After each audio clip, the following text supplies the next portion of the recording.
Oh, well, folks, you know you're in for a treat when you hear that tune because it's time for another week of the Rec Poker Podcast. This is actually episode 555, and you would think that by now I would have the video and audio cues all figured out, but you would be wrong, folks.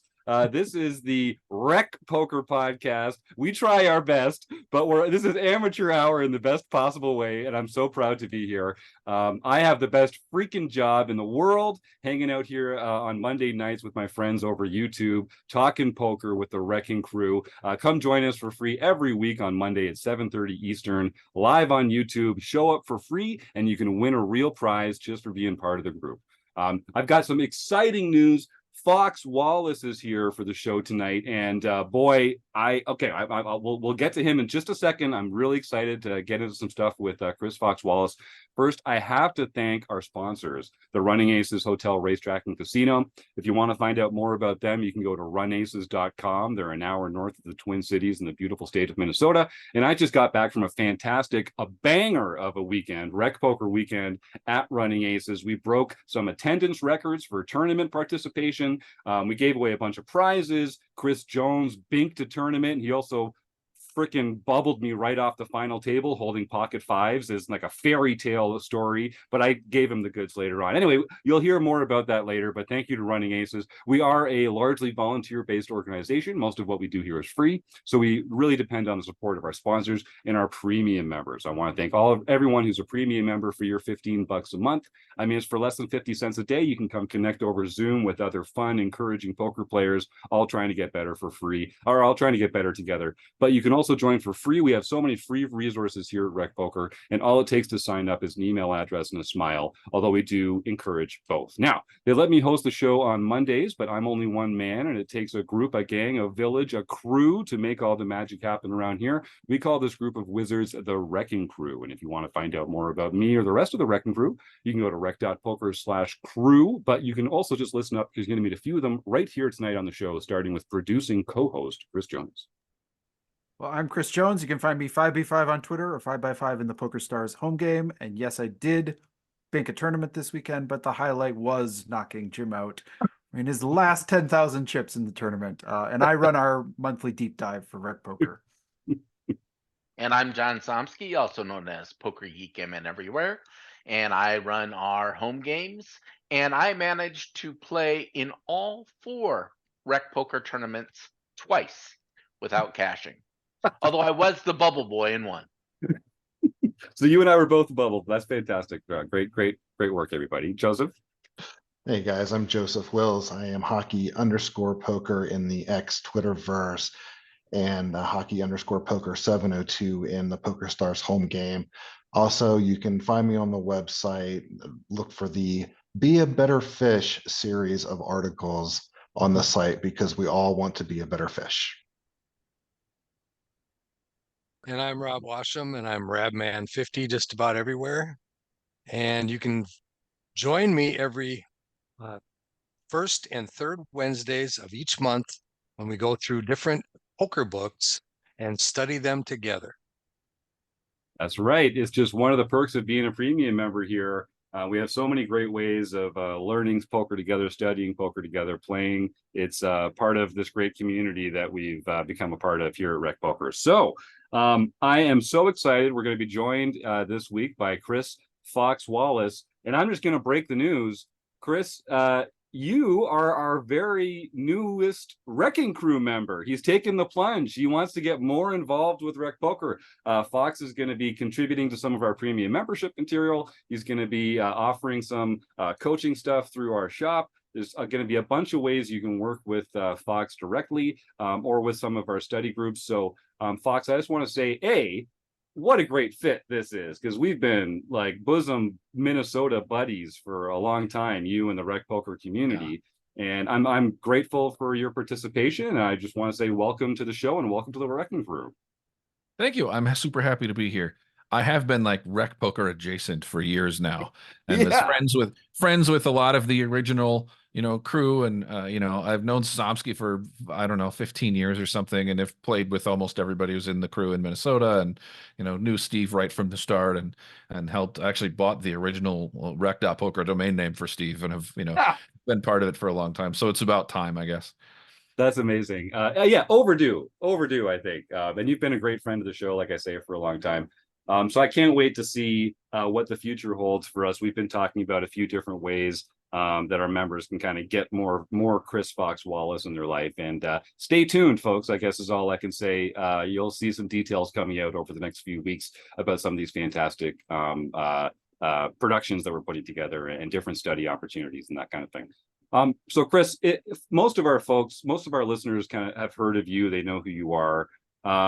But let's just give, if our listeners don't, if there's a few new listeners that we picked up recently and they don't know about you, can you just give a little bit of a kind of a background on what people should know and kind of like what you're working on now? You've had so much success. You're a published author, WSOP bracelet winner, coach. You've worked with training sites. Well, don't let me put you in a box. Why don't you get started? Yeah, I've done well. I quit my last job in the year 2000. I've been a serial entrepreneur my entire life. I just don't like having a boss, really. So I've done a lot of things in the poker world. Worked most recently for Cards Chat. Was one of their was a writer for them. I've done a lot of writing. Published 3 books. Worked for, I don't know, 10 training sites, maybe more. You can see my content on Poker X Factor, Red Chip Poker, Learn WPT, Ivy League. I don't remember all the rest, a bunch of them. And I've trained some of the best players in the world. I have had a string over the last couple of years of like old school TV famous pros who have come to me and said, I need to learn this new school stuff. So it's been super fun to work with some of the people who were like a big deal when I was first getting started, that like, oh, if I could just play with this person, that would be cool. And now I'm coaching them. Written 3 books on the topic, made tons of training content, but mostly been a professional poker player for the last 24 years or so. And then I have all these other side hustles because I don't want to play poker full time anymore.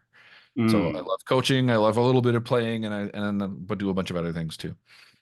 I think that's, such an important point. I did a AMA on Twitter the other day, and the question of like being a pro came up, and I was just like, oh God, the life of a full-time pro honestly sounds terrible. But the life of someone, but if you can like have playing poker be like a little piece of what you're doing, I mean, man, that's the way to do it, right? You've obviously transitioned to that, and you feel like that's the right way to do it if you've got these other ways of making money from the poker world. Yeah, I mean, I wanted to be a poker pro initially. I decided I was going to be a poker pro before I had ever played a hand of Texas Hold'em. And 6 months later, I was making too much money to go to work and quit my job. But most people can't get away with that. I had a car that was paid off. I lived in a small apartment. I didn't have a lot of expenses. I was young. I didn't have a family. I didn't have any of those things. It would be insane for most people to do that now. And the game is so much tougher now. I'm not sure that in 6 months I could be that good now if I just started fresh. And, it's really hard. And my friend Al Schoonmaker, who wrote all the books on poker psychology, Al told me 20 years ago, poker is a great side hustle and a really miserable full-time job. And I had to do it full-time for about 12 years before I realized he was right. It took me a long time. And he's right. It really isn't a great full-time job. Most of the full-time pros that I know are not they're not doing great. They're either not happy, they don't have fulfilling lives, or they're not physically healthy, or whatever it is. It's very hard. That you do have your a few of the superstars who are like, living this amazing life, but it's very hard to be one of those guys. And poker really has to be your life. They're like, I read an interview years ago with an assistant coach in the NFL, and they said, what's your plan to transition to full-time coaching? And he said, I don't have one of those. I love my kids and I get to see them. And like the interviewer was shocked, and he was like, no, that's, this is by far the more sensible way to live. to be one of the best in the world, you need to be incredibly driven and probably a little broken, honestly.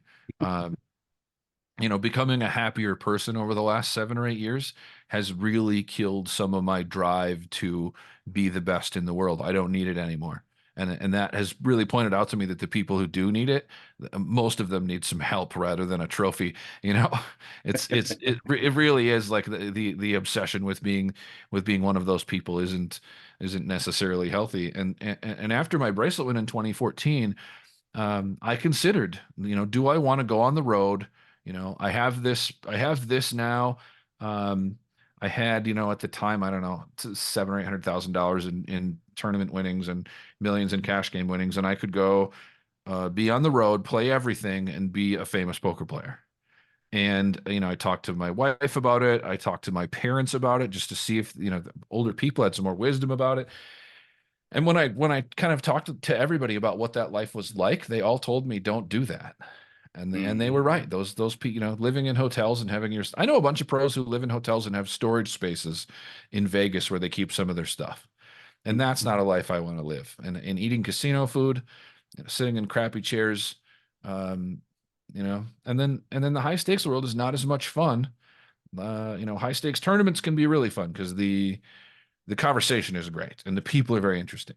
But the high stakes world in cash games involves a lot of being nice to people you don't like. It involves a lot of finding any way you can to get the whale in the game because there's only one, and if he's not there, there's no game.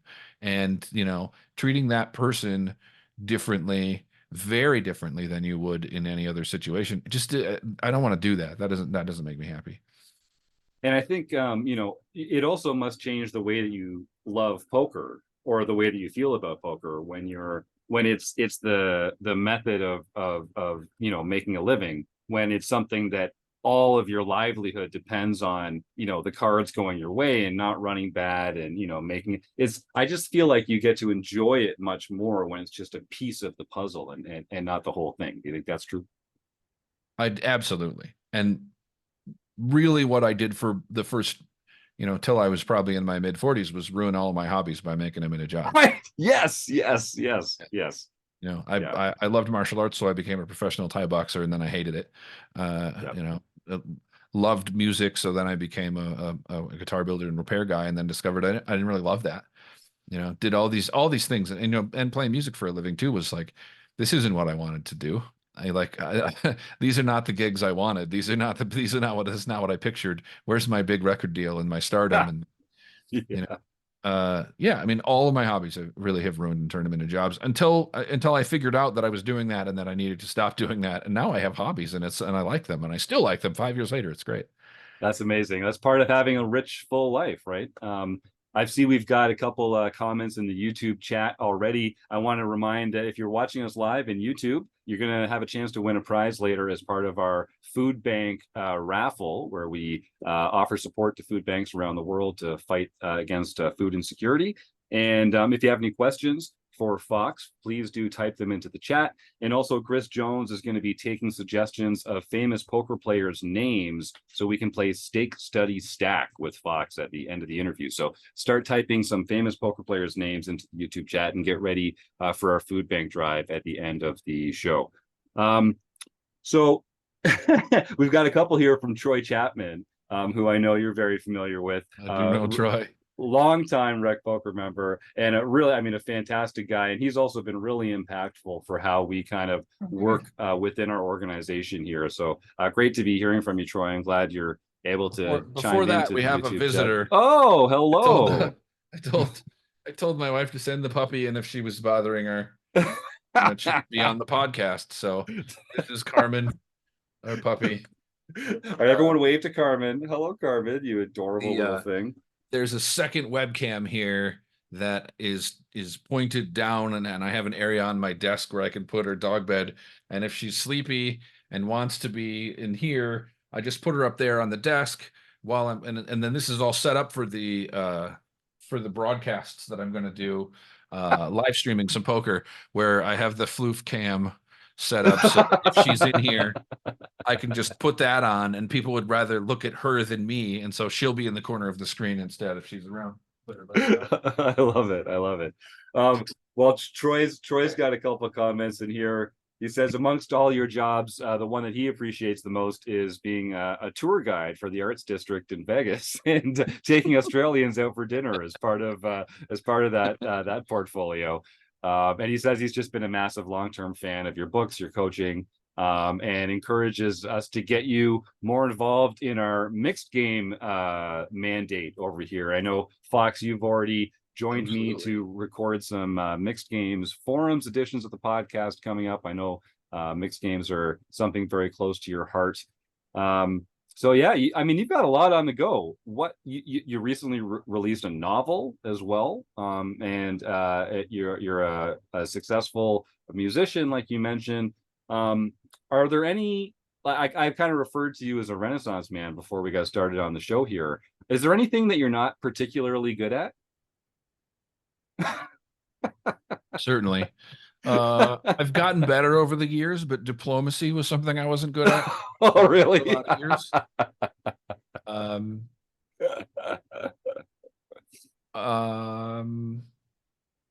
Sometimes patience and tolerance are not easy for me around, in situations I don't enjoy.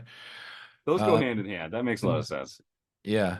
And then, I'm very creative in terms of music and writing. But my musical abilities have a limit. And so, I got a job at a music store, I don't know, when I was probably 22 or something.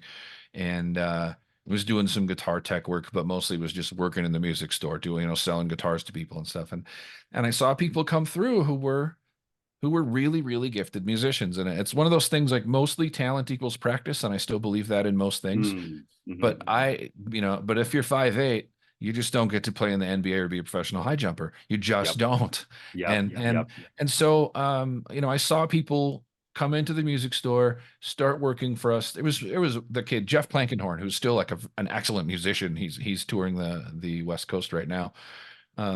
Jeff came in like freshly graduated from the University of Michigan with a music degree at like 22 years old or something. And he was good, but he wasn't a great guitar player. He was what a 22-year-old guitar player can be. And then 2 years later, I was like, holy crap, this kid's a wizard. He's unbelievable. And I put a dobro in his hand once, and he was like, this is great. How do I do this with him? And like 10 minutes later, he was really good at it. And I thought, I just don't have that. I just don't have that very top level ability. I just don't have it. And my business partner and co-author of a couple of my books, Adam Stemple, is like a truly gifted musician. So when he's playing guitar, I just shut up and watch. I can impress most people, but Adam can impress me. And there's a real difference there. So there's certainly things that I've discovered I just don't do as well. Now, one of the things that you do extremely well is help other people understand the game of poker. And we teased that at the top of the show. As an author, you've worked with a lot of different training sites. You do individual coaching. Let's just talk generally. I mean, I know we're going to talk a little bit about some of the ways that you're going to get involved in the RecPoker programming and some of the membership content that we produce here. But what do you think people are doing? What do you think a lot of people are doing wrong when it comes to how to learn poker or how to teach other people about poker? What are sort of like some common mistakes or misconceptions that people just don't seem to get? I've thought a lot about how to kind of bridge this gap and how to teach poker in a more complete way. It is, you start playing poker, you don't know really anything. And then you learn all of these old saws, these little bits of wisdom. And they're things you use to get a little better, right? So we learned things like, deuces are a favorite against ace king. Mm-hmm. You can really misuse this piece of information. Right? This could get you in lots of trouble. You've learned that, like, you want to see a flop with 10 jack suited, but you don't want to see a flop with aces or with kings or queens, right? And you don't want to get that hand cracked. And so you behave in different ways, and they help you go from 0 to 10, but they don't get you to 60 or 100 miles an hour. And in fact, they prevent you from getting there. So, instead, if we learn about pot odds and fold equity and ranges and how people play in different situations, then we can look at 10 jack suited and go, oh, this is the spot for me to fold this because there's two re-steal stacks behind me, and I'm just punting off 2.5 big blinds. If I call to see a flop here, I'm not going to get to see it. Or this is a spot where I should rip it in for 22 big blinds because I'm in the small blind and Somsky opened the button. He's going to fold. And so, or I better flat here because Joseph opened the button and he's going to call.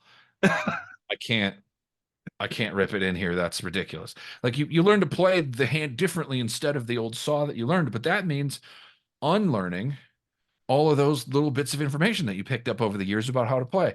We are guaranteed to pick up a whole bunch of bad habits before we get serious about learning the game. And so it's unlearning those bad habits. And then, I've thought a lot about how to teach people starting with good habits right away. And I'm working on a course on that right now, which may end up on RecPoker. It might end up on my Patreon page somewhere, that starts with the shortest stacks, like my book. I started at 0 to 5 stacks, but then takes the concept, what's your weapon here? How much fold equity do you have? All those things, and takes it all the way to up to 200 big blinds and talks about a lot of different situations. So, an important concept in, like, say, the re-steal zone is that there's enough money in the pot now for you to care about stealing it as a percentage of your stack, but there's not so much that your opponent is always going to call. And we have to find that sweet spot, right? So the re-steal zone is that sweet spot for re-stealing over an open. The push-fold zone is that spot for shoving over the blinds. We found this, it's stack to pot ratio is kind of how you could express it, but it's really the sweet spot you're looking for. Well, that sweet spot exists at 200 big blinds too, if you get far enough in. So you want to plan out where do I want to be when that sweet spot hits? How do I want to get us there? Do I want to put my opponent in that spot so he can jam on me? Or do I want to get him to put me there? Or do I want to threaten him so he won't put me there? And use that same concept all the way up. So that in any hand, you look through it and you go, okay, these are my weapons here. If I do this, it'll be, I'll have to treat it this way, and be a threat all the time. I still think about a table I played more than 10 years ago at the Win, in like a 2K at the Win. That was one of the toughest tables at the time I'd ever played at. Like, the guy to my left was a pro. The guy to his left was Brian Devonshire. To Brian's left was Annette Oberstad. To her left was Recchi. To Recchi's left was Assassinato. To Assassinato's left was, and it went all the way around the table. Like, I was the least known player at the table, and I was playing like really for a living at the time, and everybody knew who I was. It was horrible. And then Ty Raymond came in, who looked at the time like he was 14, was really young looking, and had just taken second, I think, in the PCA, or maybe won it or something. And I had no idea who he was. And Devo told me on break, oh, that's Ty Raymond, and who, like, that he had some success, and I came back and from break, and every bet was a threat, and he did not care if he went broke. He was like, you guys want some? Let's go. And every bet was like, he would bet a third of the pot, which back then was unheard of. He would bet a third of the pot, and you would look at it and think, oh, if I raise him about the size of the pot, he's got like 4x pot, 3x pot to rip it in. So I can't. Or he would check to you because he's got 1.8x pot, and he was going, go ahead and bet, dude. See how that goes. It was amazing, the constant threat of everything that he did. And I really have like, I would like to teach people how to do that. And it's a thing that like a lot of us do now. It was just, that was the first time I had seen it against a table of great players, used in that way. So I would like to be teaching people how to think about the game in that way, instead of trying to teach them a bunch of old saws or a bunch of rules. I would love to teach them how to think about those few core concepts that are so hard to express, but that are the key to winning. Yeah, that actually kind of takes up a question in the YouTube chat here, talking about transitioning from playing for fun and starting to look at things from a more analytical profit mindset. What are a few of the things that people have to do differently when they decide to go pro, or maybe not even to go pro, but to play more for money than for fun, to kind of slide over on that spectrum a little bit? What are some of the things that people need to do differently? I don't know if you can hear that, but it's the world's saddest puppy. No, I think we're coming through clear. Well, Fox is going to help Carmen out. I will just remind our YouTube chatters, if you've got any questions for Fox, type them right into the chat there, and we'll make sure that we ask them. And if you're here on the RECing Crew panel in the podcast, just unmute and we'll get you on there. Oh, and I'll remind our listeners, if you're a premium member and you're listening right now, Chris Jones is going to be hosting the deep dive seminar recording session as soon as the shortly after the podcast. So if you're a premium member and you're listening live, don't forget to jump into the deep dive with Chris. That's one of the best things that we do here at RecPoker. There she is. They're back. Yes. That's like a disarmingly cute dog. Yeah, she's ridiculous. It's ridiculous.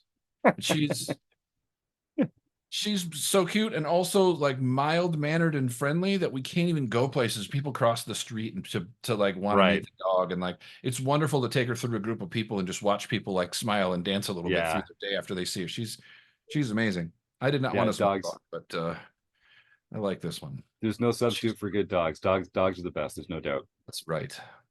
So Chris, we got interrupted there, but talk to me a little bit about the change in mindset from being a fun recreational player to taking it more seriously and caring more about actually winning money than having fun. Because I do think there's a bit of a trade-off there. You kind of have to decide, am I playing for fun, or am I going to have less fun because I'm focusing on what do we have to think about when we make that switch? For years, I thought that way.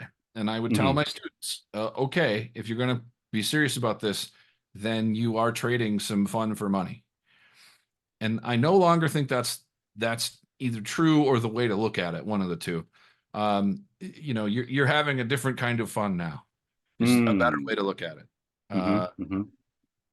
There's a lot of research on the words that we use matter in how we think, and that we should, can be considerate of that. I quit nicotine a couple months ago, and I had a friend who told me, don't say you're quitting, say you have quit. And it actually matters. It actually matters in how your brain sees things if you think that way. So I think we should say fun in poker is different now. It's not gambling. It is what can I do in this situation? It is solving mysteries, solving logic puzzles, finding ways to handle different situations. It is now a game of puzzle solving, and doing the right thing and making money is the fun part, and making good decisions is the fun part, and gambling isn't. And finding out what the next card is going to be isn't. And that's the transition from one kind of fun to the next. Because when we start, it is, what's that? And like one of the ways you pick out, in Vegas in particular, we have so many recreational poker players that are just coming through. Right. In Minnesota, I knew everybody I played with every night. In Vegas, I almost never know more than one or two people at the table. And if I do know them, they're other pros, and I'm not happy to see them. Right. And so instead of knowing how a fish plays because I played with them for the last 2 years every night, I know how they play because I see the things they do right away.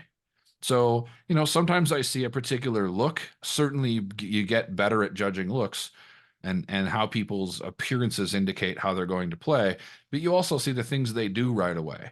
And one of those things might be asking to see what the next card is. Everybody folds the flop, and the guy who folded the flop wants to see what the turn card was, right? That guy's not a pro. Right.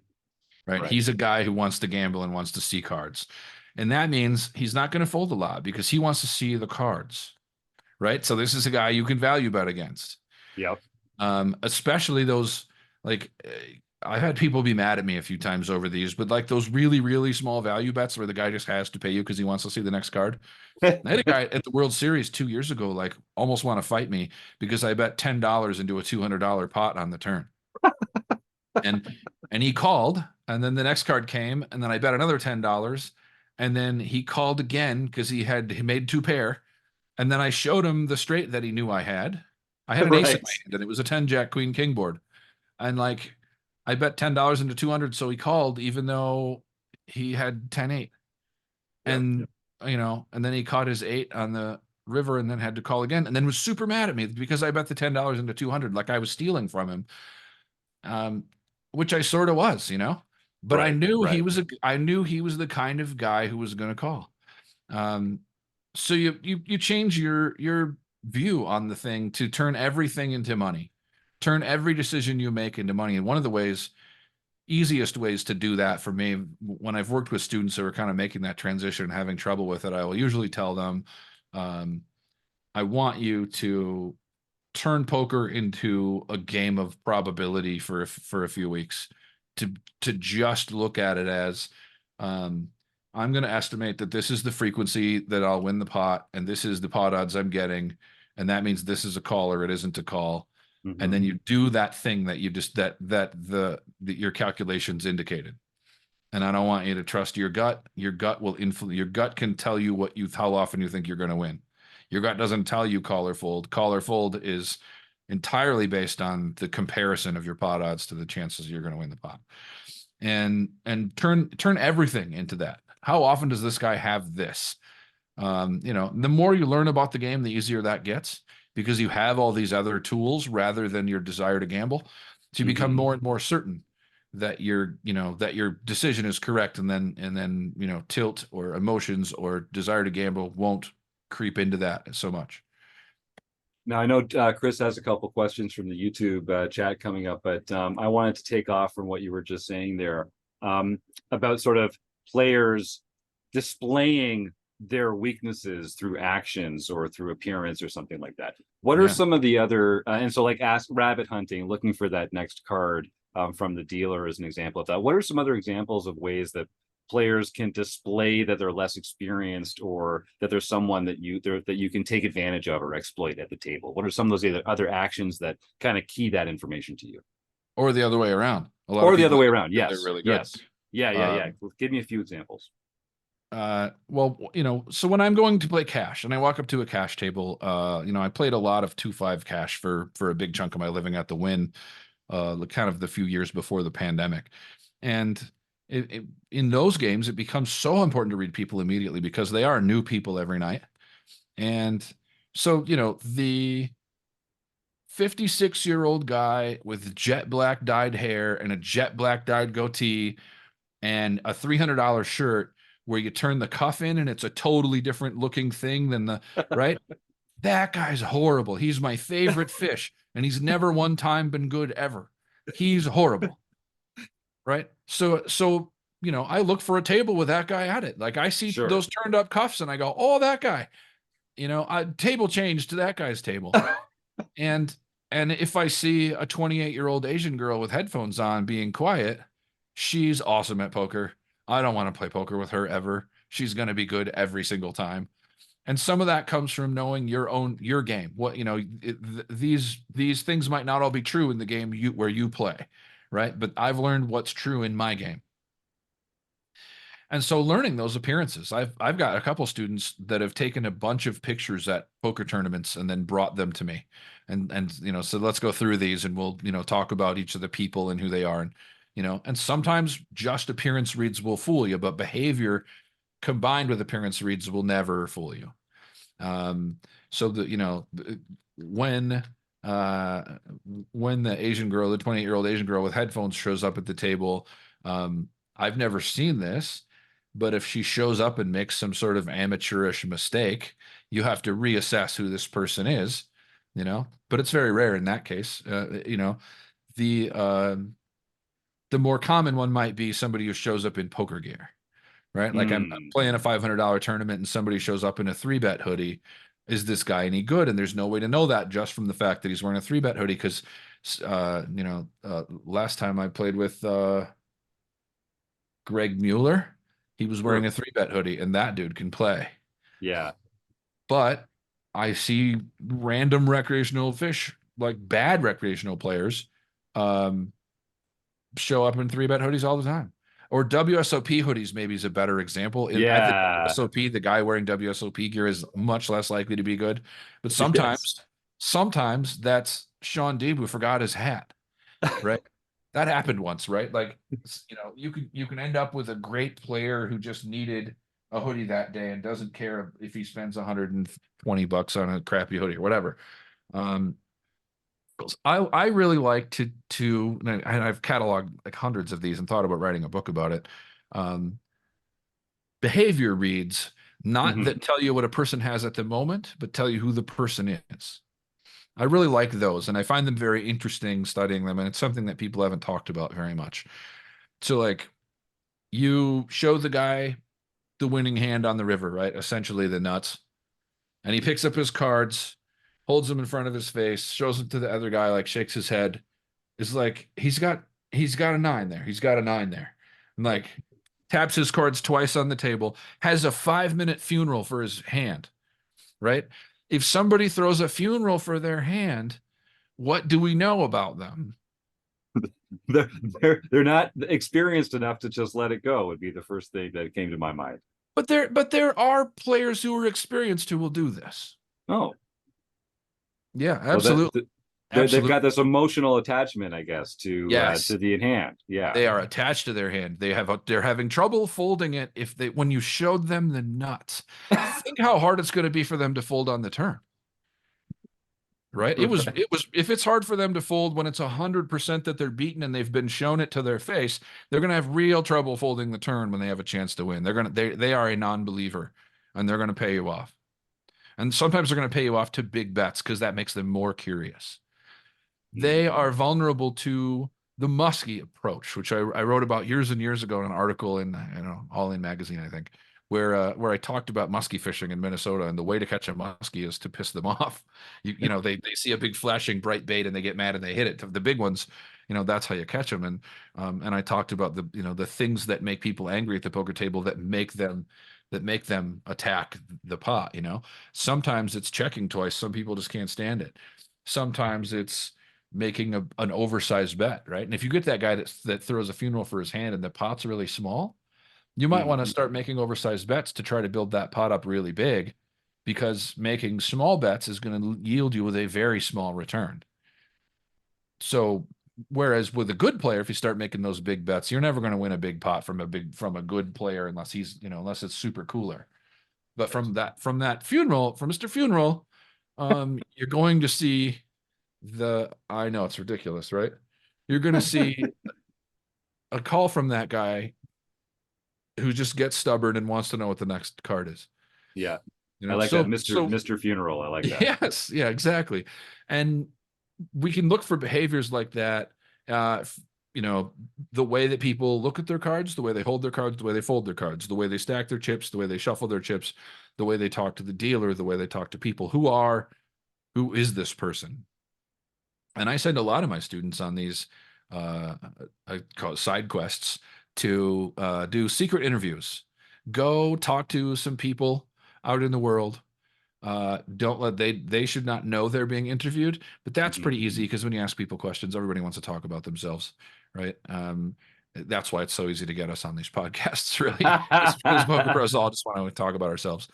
And so you can standing in line at the bank or next to somebody on the train or whatever it is, just start asking people questions, talking to them and asking them questions. And at the end of this very short secret interview, I want you to look at what they look like and all the information that you could gather.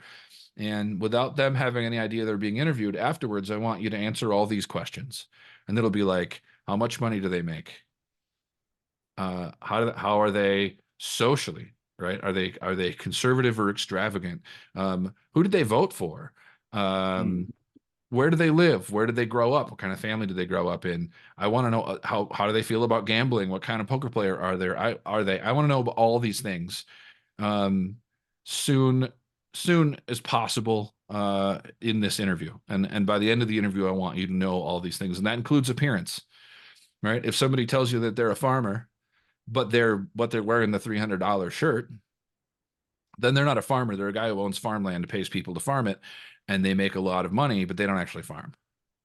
Right. So they're not. So when this person says they're a farmer, that tells us, well, I know he's not actually just a farmer. So that tells me he feels like people will have more respect for him if he says he's a farmer than if he says I inherited 12,000 acres from my grandfather, and people farm it and pay me money to do it.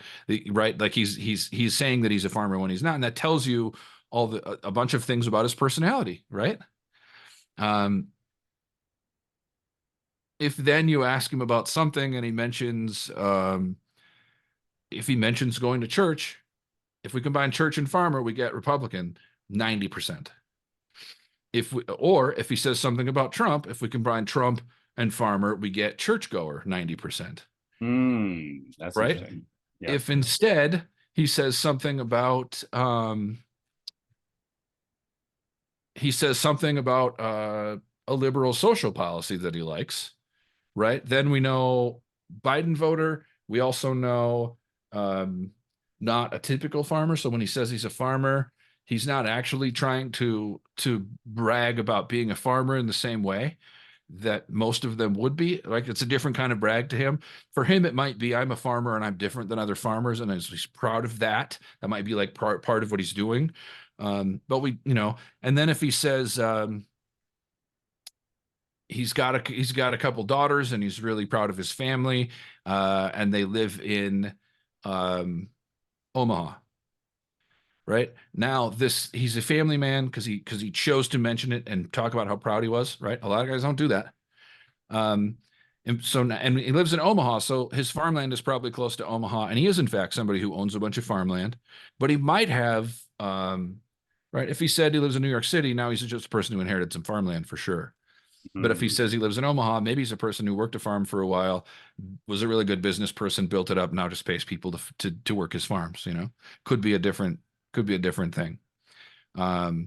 If he instead lives in the middle of nowhere and talks about big cities like he doesn't like them much, then we go back to Trump voter, right?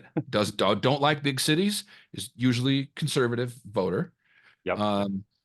And we think, oh, this guy probably is a good hard-nosed business person who is in fact farming, but he's got money and he's proud of it. This is like, and we already know Trump voter and farmer, so probably churchgoer. And in this case, given the shirt and how proud he is of his money, we're probably evangelist church, probably that what's the term for it? Now I forget the word for it, but there's a word for Christians who believe that the more money you have, the more God is rewarding you for money. There's a word for it, and I just don't remember what it is. Yeah. But like, even people who don't know that's a thing, right? That's probably this guy. Now that guy is probably a better poker player than most of the others. If he's a hard-nosed business person who's made this money himself, then he's not letting go of money easily. Right. And like, I played with lots of farmers in the Midwest who were not attached to the money they had because in fact, they're much bigger gamblers than we are. Right. I mean, when farmers refer to me as a gambler, I would laugh. Like, I've never had a year where I lost $1 million. How about you? And they would go, oh yeah. And they, well, that's what I thought then. So one of us is a gambler. And sometimes those guys are very comfortable because losing a couple of thousand over the course of the night is nothing to them because they're just used to gambling for such huge quantities of money. So, you look at all the things that make up who this person is. If I did a thing years and years ago, we brought a bunch of students to Reno, 11 people, I think, for a weekend for a seminar. And Adam was there and Al Schoonmaker was there. And I had them bring the students in for the first class, and I had not seen any of these people. And then I walked in and cold read everybody in the room. And I told them all about themselves. And I knew this would be a good hook, and it was a great hook. They were all impressed. Worked great. And the one guy, I said, you make between $60,000 and $90,000 a year. And he said, how do you know that? And I said, because you're wearing a Guess watch, and it was like $110 watch. And I'm into watches, right? And I used to be really into watches. And so you don't have that watch if you're worth $100 million or even $10 million. Right. And you don't have that watch if you're worth, if you make 25 grand a year, you're not spending $125, $150 on a watch. And it's not a watch that people generally get as a gift. right? If it was a cheap Right. right? Movado makes watches like almost down to that price range, and that's something you might give someone as a gift, but not a watch from Guess. So this is a person of reasonable means, right? If the guy was worth $5 million, he's either going to have a Rolex or he's going to have a calculator watch worth $5, but he's not going to have this middle of the road $150 Guess watch. So it tells me not with better than 90% accuracy what his income is by looking at his watch. Now take every piece of a person's clothing, behavior, every choice they've made about how they look and break them down the same way. And then do a secret interview with them, and then you just know everything about them.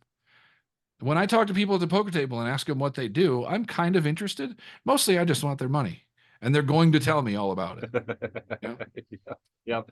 Well, I mean, boy, I feel like we just had a clinic on extrapolating information from a limited data set. And like, that's such a crucial skill in the game of poker. And like you say, Fox, you have to start with some assumptions.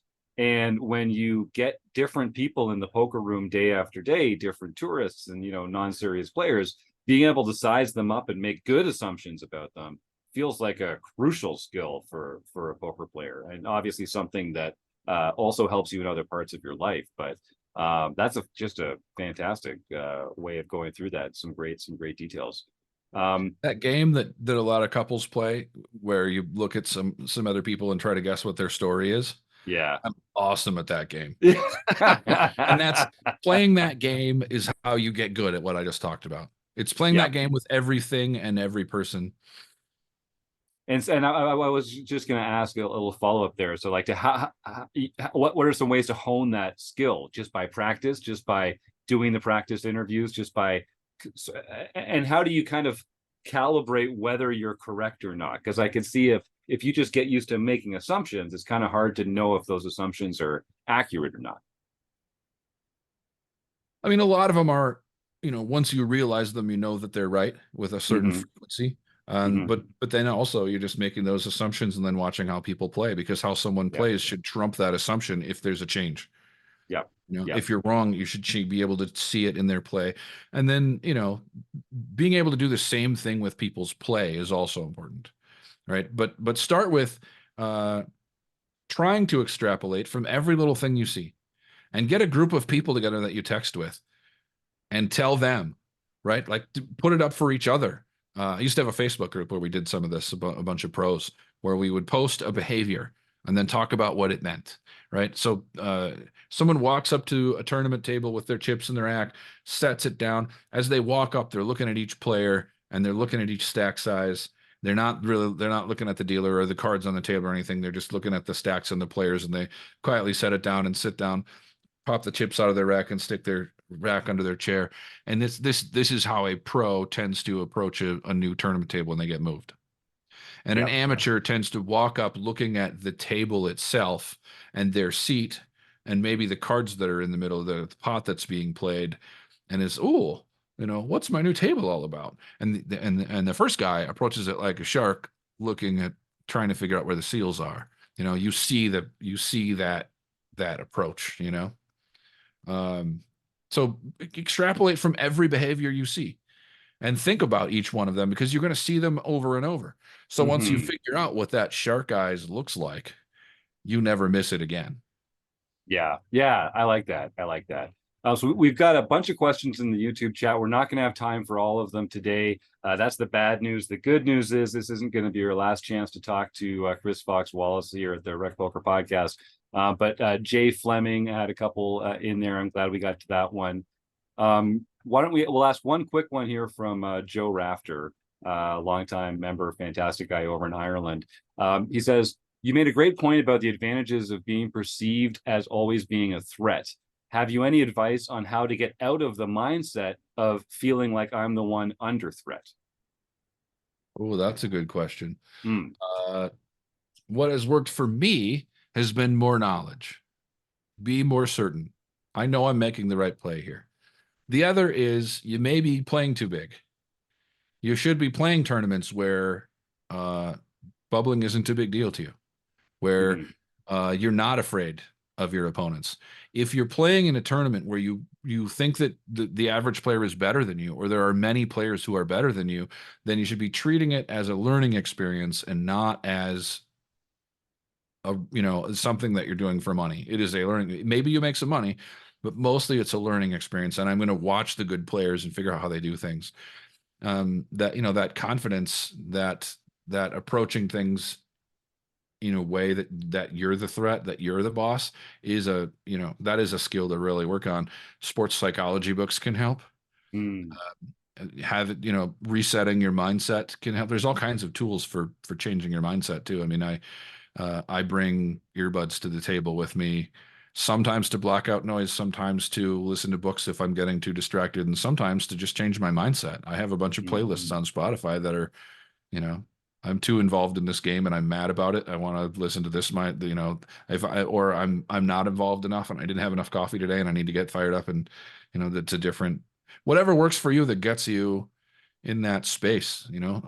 I use a hoodie and a hat and a pair of blue sharks to get me in that space sometimes too. Here, go lay down. And that does a big difference for me, because if I'm feeling not involved enough in the game, I can take off the hoodie, I can take off the sunglasses, and I can let more of the game in. And if I'm feeling threatened, then I can put all those things, I put the armor back on, right, and feel like I'm ready. I'm ready for this thing now. But a lot of it is just developing the knowledge and getting, the knowledge gives you the confidence, because now you're seeing so many mistakes at the table that you wouldn't make. You're seeing people do all these things, and that increases your confidence level for sure. I love that. All right, well, we're going to head into the last couple segments of the interview here. Chris Jones is going to enter our stake study stack, and then we'll get into closing the action with the speed round and let you on your way, Fox. Chris, take it away. All right, Fox. So I think you understand the game, but we play a game here called Stake Study Stack. I'm gonna give you three names. Most of them came up during the show today. You're gonna pick one that you would like to stake in a cash game or tournament, one who you'd like to study with, and one who you'd just like to take all their chips. And the three names I have for you are Brian Devonshire, Sean Deeb, and your co-author of one of your books, Michael Mizrachi. Oh, Deeb is the tough one there, because I would like to study with him because he's so sharp. I mean, there's like no chance that he's not one of the 5 best players in the world, but it's so much fun to stack him. And staking him would be awfully valuable too if you could. I guess I would stake Devonshire. His results in tournaments are quite good, and I feel like he's one of those people who, if he's got somebody backing him, he feels extra responsible for making that person money. I would stake Devonshire, even though he's been out of the game for a while. He's still got the moves. I'm sure he still plays here and there. And I would stack Mizrachi. I like Michael. He's a funny guy, and it would just be fun, and it would allow me to study with Sean Deeb, who's just a wizard. Love it. There you go. Nice. Sean's incredibly sharp. And playing with him is so interesting, because it's almost like he can't slip. Like he just doesn't have any interest in slipping. So while he may not make some of the very creative plays that a few of the other great players do, he just doesn't slip. He just doesn't. That's fun. Good answer. We'll be tagging those players on Twitter when we release the episode. So great. All will be revealed. All right. So we're going to enter the speed round now. We like to call this closing the action. So Fox, I'm going to ask a bunch of questions. We're looking for rapid fire answers, and you can say pass. So if you're having trouble coming up with a quick response, you can say pass. Okay. Let's get started. We'll start you off with an easy. Oh, no. All right. We're on Carmen duty first. Puppy priority. I love that. I love that Fox's wife was like, "Hey, Chris, you're doing an interview, but you gotta take the Have this dog." dog. Yeah. It was probably more the dog's decision, Yeah, actually. yeah. And Jim, I have a bonus question for the speed round when you're done. Okay. All right. Sounds great. We'll put that in last then. All right, we're gonna start with an easy one. We're gonna start with an easy one, Chris. And speed is of the essence here. So, what is your favorite poker hand? Aces. Is poker a gamble or a skill game? Skill. What is your biggest poker pet peeve? People bumping into my chair when they walk by me. Oh God, I hate that. What's your favorite non-poker book, or one of your favorite non-poker books? The Road by Cormac McCarthy. Nice. Is Die Hard a Christmas movie? Yes. Is Ace King a drawing hand?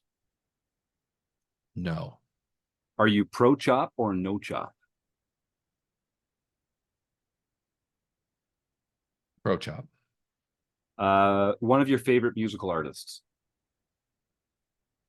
Jimi Hendrix. What player type are you? Yes. What's your favorite color? Blue. Is a hot dog a sandwich? No. Should vacations be lazy or busy? Oh, that's a good question for me. Thank you. Yes. What's one thing you're afraid of?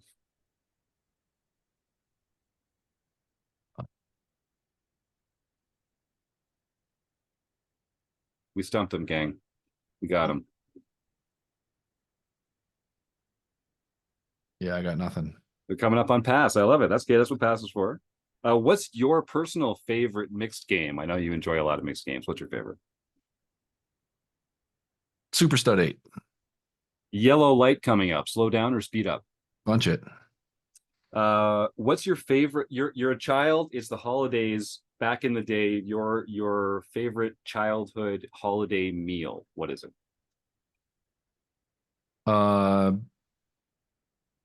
Bluegills at my grandparents' house. Register early or max late reg? No. Who is your poker nemesis? Paul Volpe. All right, Joseph, you had one to throw in at the end. Yeah, using a card guard, does that categorize somebody as a fish? No, but it increases the likelihood. All right, and that's the end of the speed round, but I do have one more question for you before we let you go. What's one thing that the poker world needs to do differently? You can take a little time with this if you need to. Yeah, I mean, yeah, I could spend all day on this because I know a very strong opinion about it. I love our local card rooms and casinos. They are wonderful places. If you are a person who runs a card room or owns a casino, please tune off now. We're being held hostage by these fucking places. Poker doesn't belong in these places, and it is costing us so much money that they spend lobbying money to keep us in these places. A poker tournament is not different from a 9-ball tournament or a Scrabble tournament and should be played in the same places. And if it were, we'd be playing at the convention center this weekend at the Red Bull Open, where my entry would be free, and there would be $1 million added to the prize pool.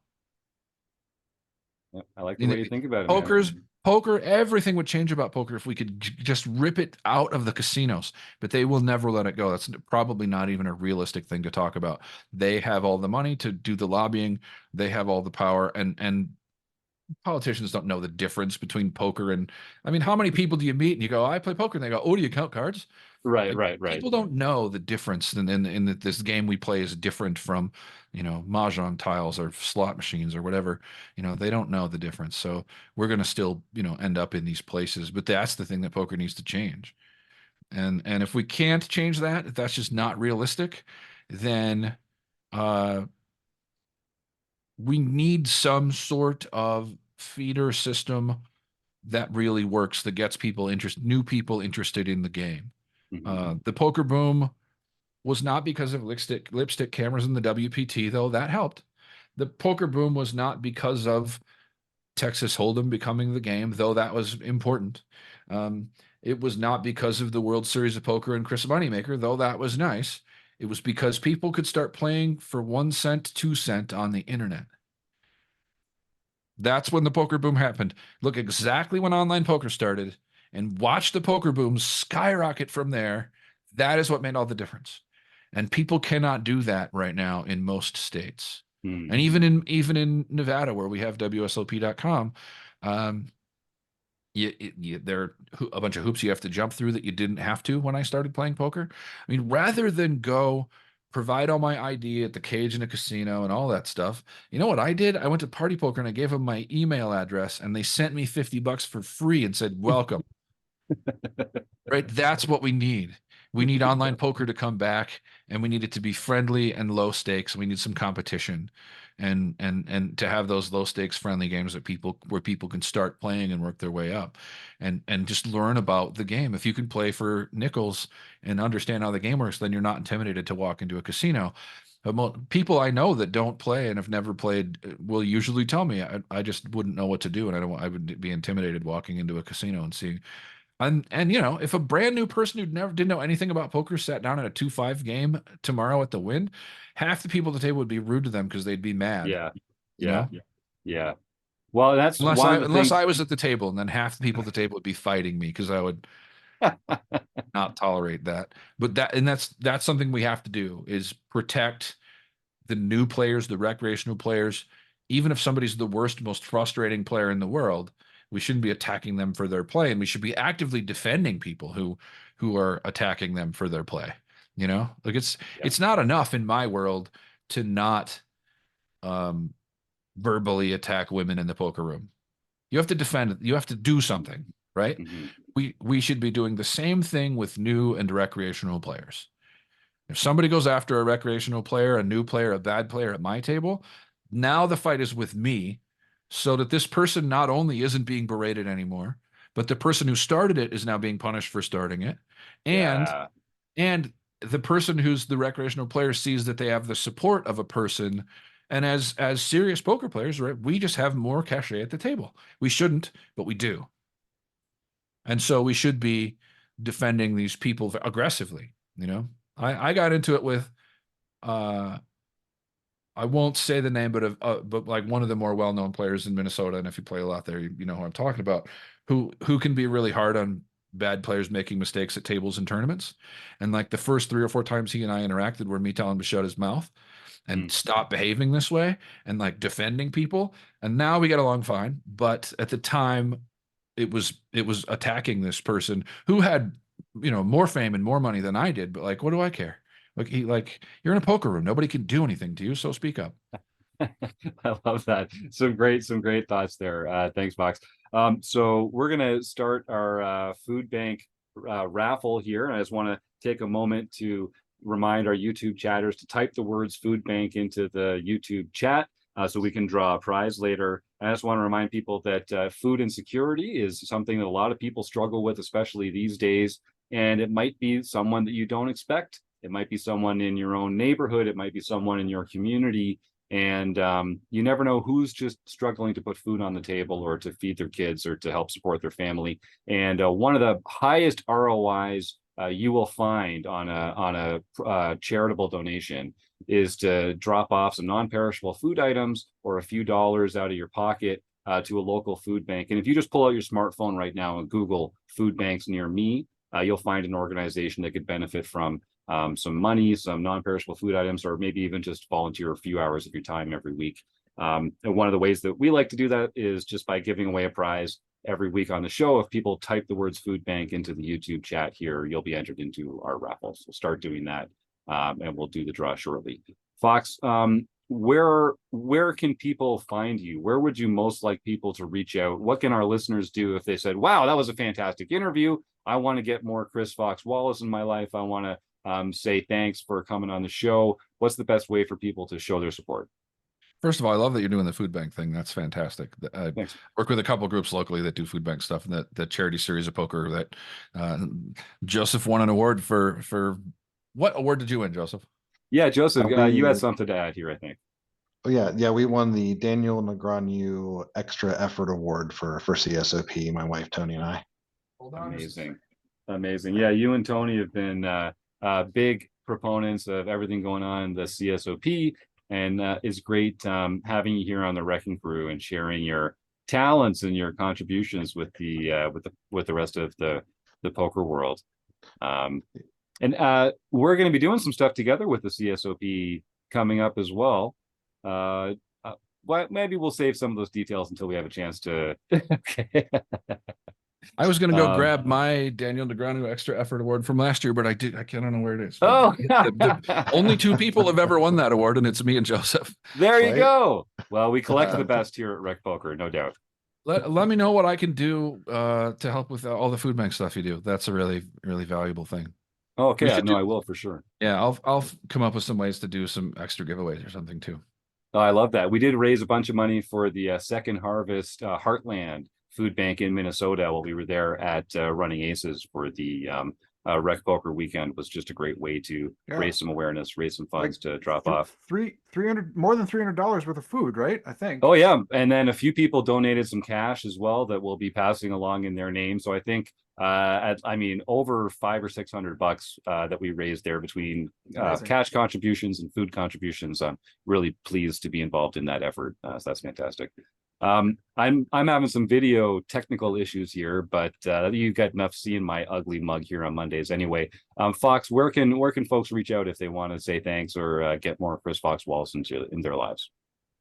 Well, this is sort of the beginning of a whole effort to do more poker training and to do more coaching on a kind of a wider basis. So I am going to start streaming live on Twitch, and that's twitch.tv/Fox Plays Poker. And I'm starting a Patreon where I am dumping 20 years worth of notes and articles and various other things on, which is patreon.com/checkitdown. And you can email me at blindstraddle@gmail.com. Any of those things, those are all easy ways to get in touch with me. Poker.photos is also a website of mine where there's a searchable database of 2,500 photos of poker players, and there's some other stuff on there, and some of my wildlife photography's on there, whatever. Fantastic. And as you know, as I mentioned, Fox is now an official member of the Wrecking Crew. If you go to rec.poker/Fox, you can find his Wrecking Crew page with some information about him, some links to what he's getting up to these days. And I encourage everyone to go and find out a little more about Chris Fox Wallace by going to rec.poker/Fox. Thank you again, my man.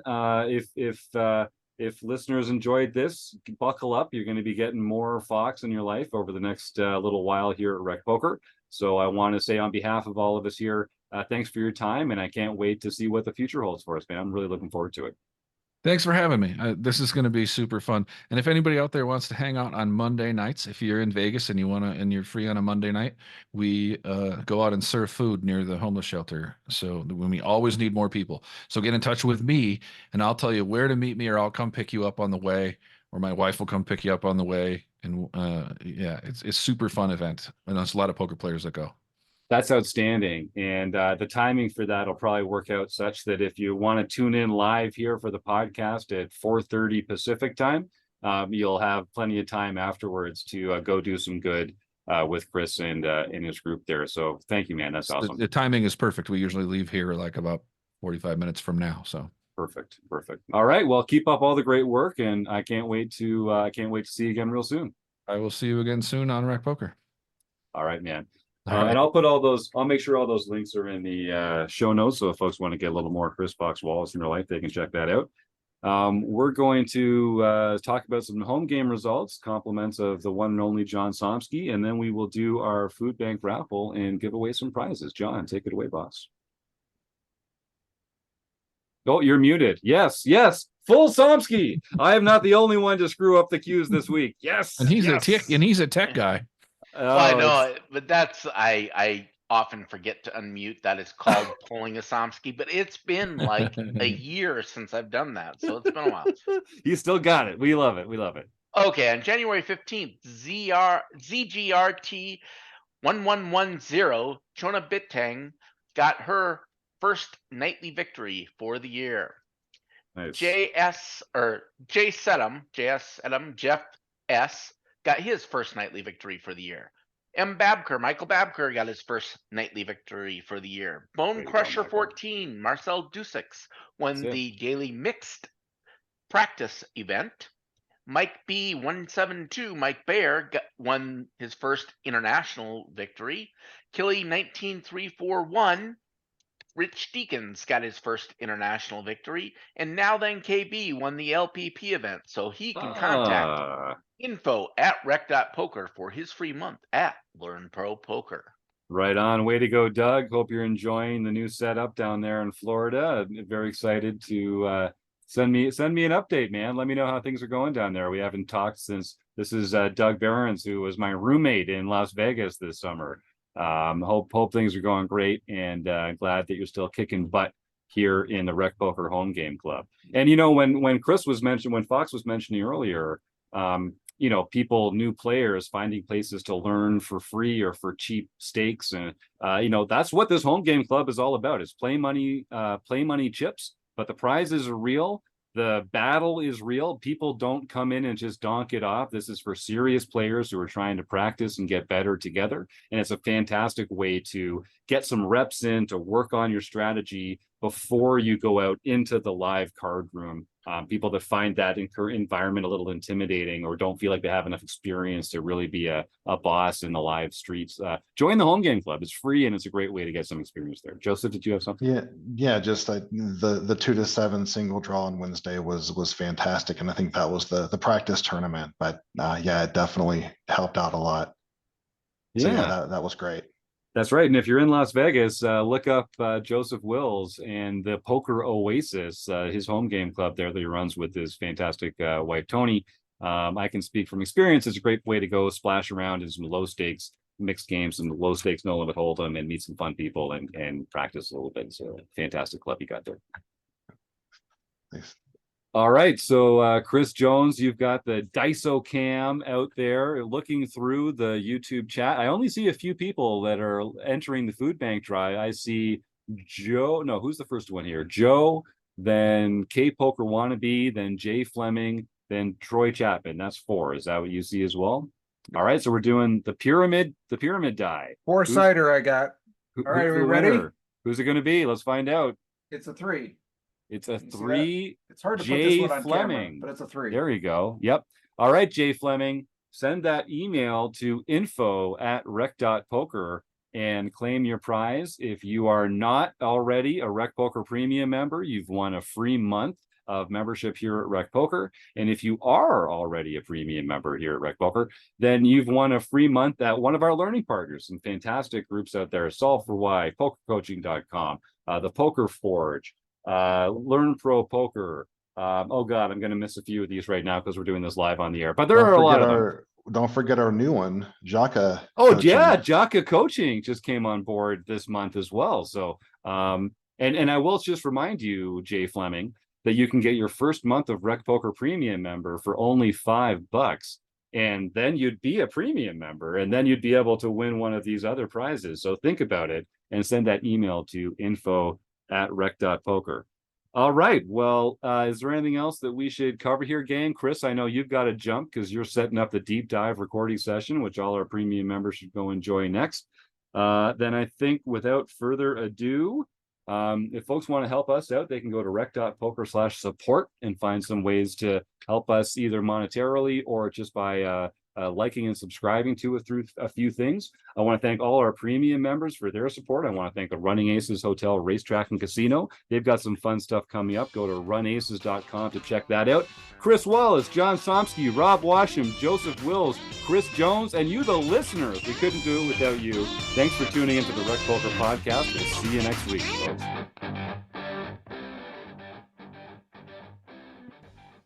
Yeah, we get Fox in here. We do this stuff live. Here we go.